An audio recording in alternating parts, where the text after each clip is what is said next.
Hey, everybody. Sorry for the short notice.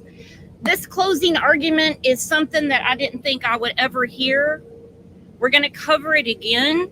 So if somebody can jump into Discord, the Facebook groups, however we do it, and let everybody know we're live, because we've got to see this. This is just nuts. They're getting ready to come back in.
Back on the record, the jury's still in the jury room. We're going to give them another minute or two. Anything from counsel outside the presence of the jury?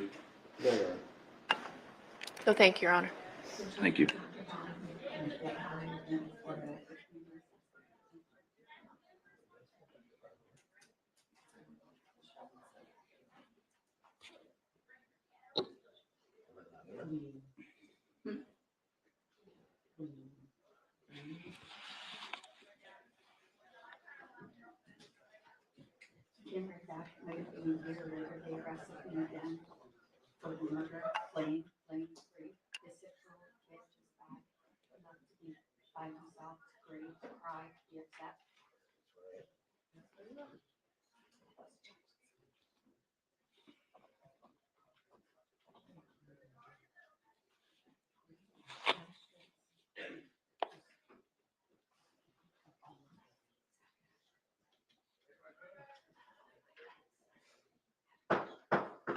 We ready?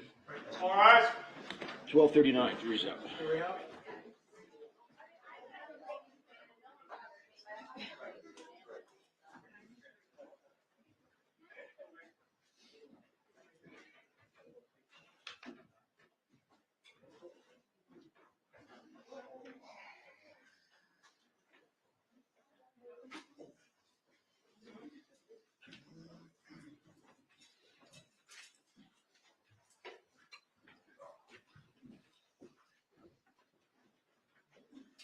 Thank you. Please be seated, everyone.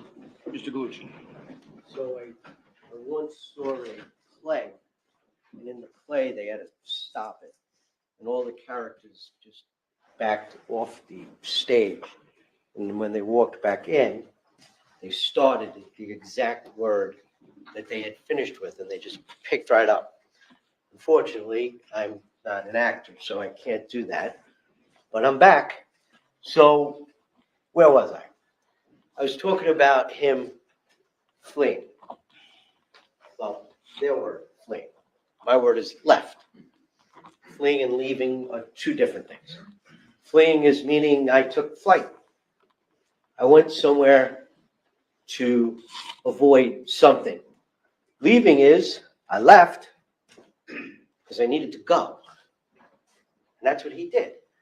He left. And I just discussed with you that had he wanted to go, he had every single opportunity to go. And he didn't, because he's got nothing to hide. He didn't do anything wrong. And how do we know that? We know that from a number of reasons. We know that I don't think that they've proven that case beyond a reasonable doubt. As a matter of fact, I don't even think they're close, but I'm biased. Dr. Bodden talks about blunt force trauma. And he talks about the blunt force trauma that was incurred during the vigorous CPR for 49 minutes. And he said to you, he said, CPR is supposed to be vigorous. You're dead. If you're getting CPR, you're dead. And they'll do anything to try and get you back. And one of those things they need to do is to compress your heart by pushing down on your rib cage against your backbone, your spine, pushing into the heart to compress it. And they did that for 49 minutes on a 6-year-old child. And I'm not saying that whoever did the CPR did it wrong, although Dr. Bodden did say that it was much longer than it probably should have been. I'm not saying that the CPR killed Corey, because it didn't. But what they're trying to tell you what did kill Corey had absolutely nothing to do with him. And it was all CPR related. And how, we don't need to listen to Dr. Bodden. He was paid by me. Their expert was paid by them. Guess who wasn't paid? The medical examiner, Dr. Ragasa, the guy that actually did the autopsy. The person that when he did the autopsy noted in his findings C injury, CPR related.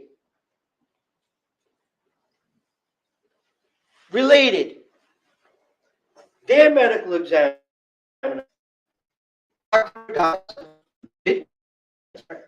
the only one that doesn't have any skin in the game, he's the one that indicated that the injuries to Corey's heart and liver were possibly as a result of CPR related injuries.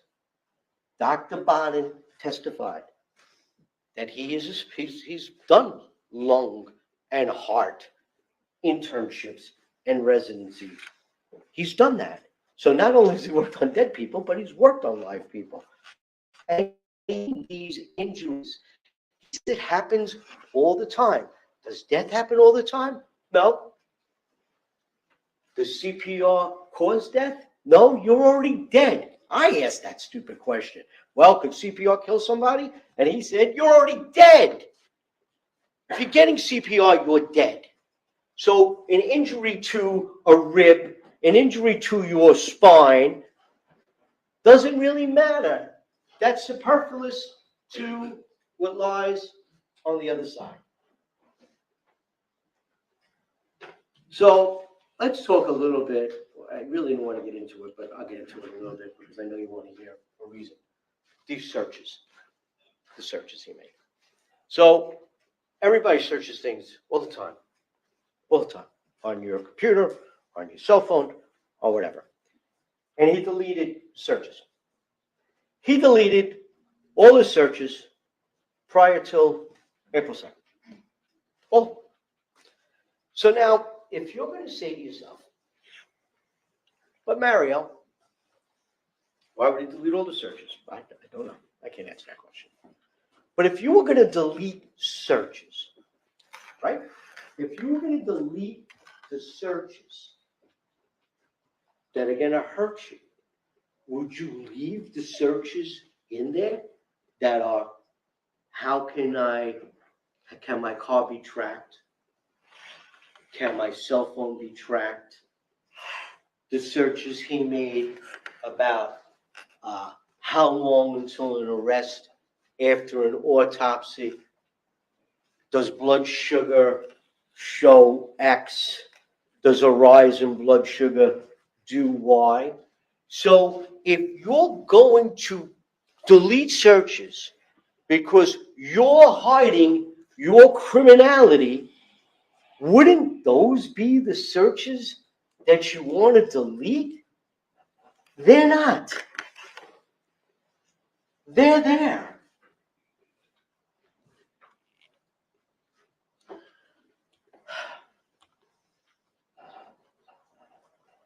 This is an absolute tragedy. There is no words for the death of a 6-year-old child. When we met you, when we picked you, we told you the type of case it was. We told you what you were going to see here. We explained to you what this was going to be, and you promised all of us that you would take the emotion, set it aside. That's going to be hard. He's 6 years old. It's going to be hard. But you have to. And you were chosen because we all believed you would be able to do exactly that. Now, if you do that, and you just look at the facts, the science, not the superfluous stuff, the searches, the fleeing, the superfluous stuff, the science, the medicine, the medical examiner, the doctor's testimony. If you just look at that, there's only one conclusion you could make. And that's the same conclusion Dr. Baden made. Corey died of natural causes. This is not a homicide. No matter how hard they're going to try to stick this square peg in this round hole, science is science. Dr. Baden explained it to you exactly the way it happened, why you have it. Is it tragic? Hell yeah. Sad? Yes. There's no winners. She's sitting here crying. He's sitting here crying. There's no winner here. Corey died. That's it. Nobody had anything to do with that. So now I'm done. Some of you may be really happy about it. Some of you may want to say, yeah, let's come back tomorrow and have Lucha do this all over again. I doubt it. But let me explain something to you. You're never going to hear from me again on this case. You're never going to hear from me again. So I talked about this earlier. The judge actually did. There's something called primacy and recency. They go first, as you saw in the beginning.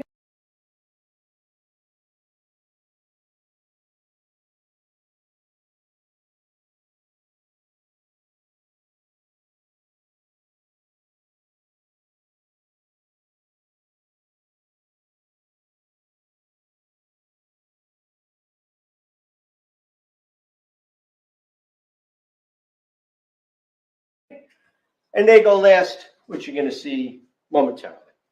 So I don't like that, but that's our system, and that's what I have to live with. So I want you to do me a favor.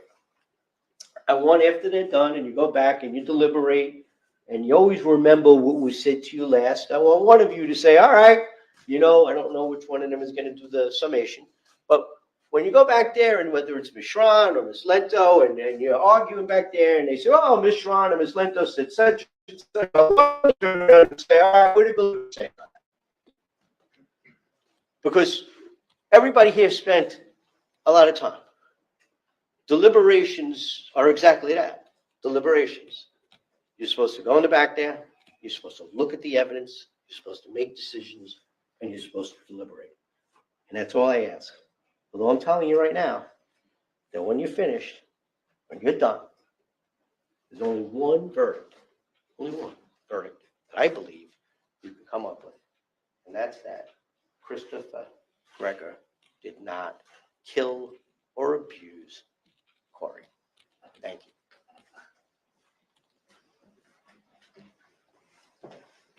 Thank you, Mr. Galucci. Anything from this state before we break for lunch?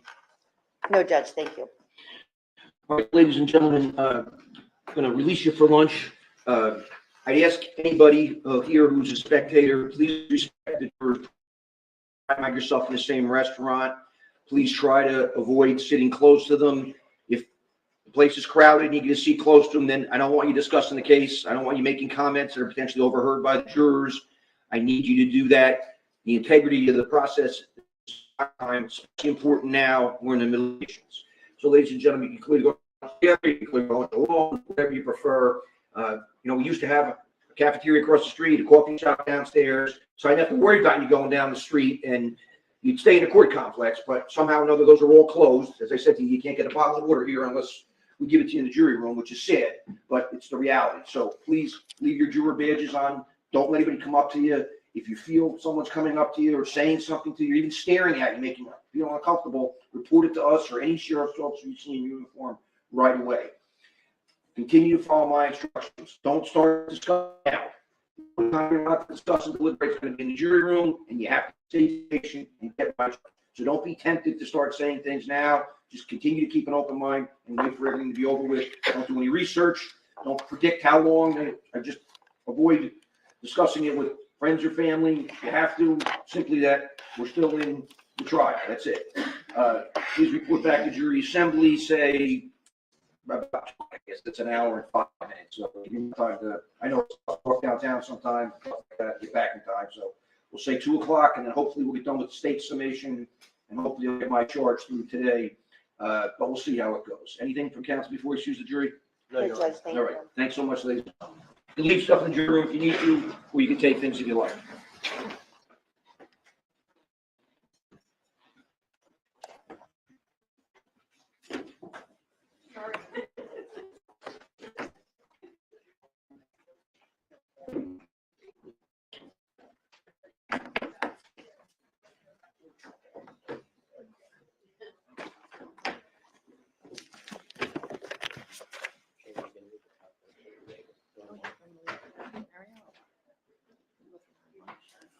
Yeah, that's fine. I might add another slide to it.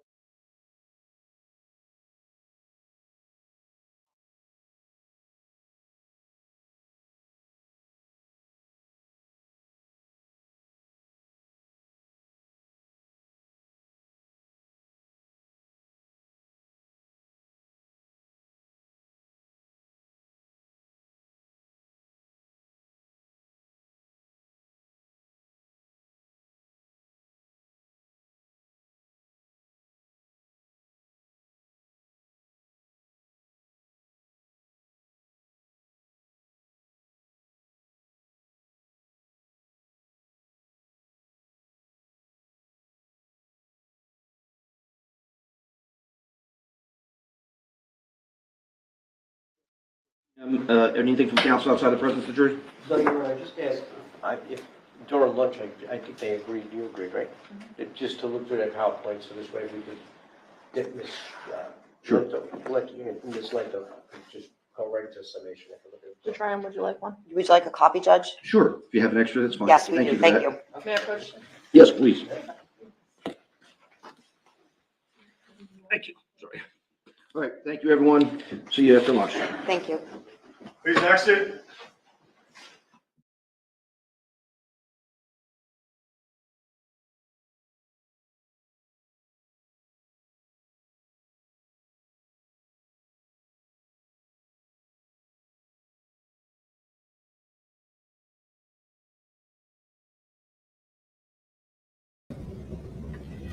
He is such a creep. I have such a hard time even looking at Christopher Greger, and I don't know how Bree is keeping it together. Because Mermaid was texting me. It gets loud in this truck sometimes, and so I can't really hear everything when I'm listening to it. And she's like, they're bringing up Bree's drug past again. And I'm like, listen, this is re-victimizing the victim. I cannot believe that the judge keeps letting that in, and I can't believe that the state didn't object to that, because there was things of Christopher's that weren't allowed to be put in. But it is what it is. Actually, I think that's going to help her CPS case, because in my opinion,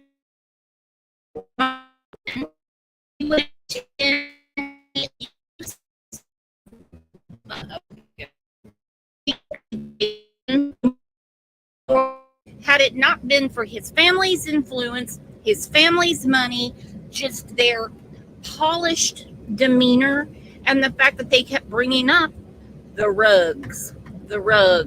She's probably on rugs again. You know what I mean? So we have two options here. As you know, I'm traveling right now. We can either go back and listen to the beginning of the closing arguments, or we can meet back here in an hour. So you guys tell me. It's going to be the same thumbnail that just says part 2. Because I can't believe the closing arguments have gone on this long. And then you have the Greger family sitting there, and they're watching Gallucci as if they're watching their employee, if you want to know the truth, their employee. Okay, Cool Whip said vote for 1 hour back here in 1 hour. Okay, we'll let them have lunch. They're watching their money. They're watching their remortgaged house. They're watching his state trooper pension. They're watching everything, all wrapped up in Gallucci, to save that piece of shit son of theirs. All right, you guys go have your lunch too. You know, there's a cafeteria right there in the courthouse, or there's a coffee shop down the road. I couldn't believe he's giving lunch instructions. Never seen that before either. All right, you guys, thanks for being here so fast.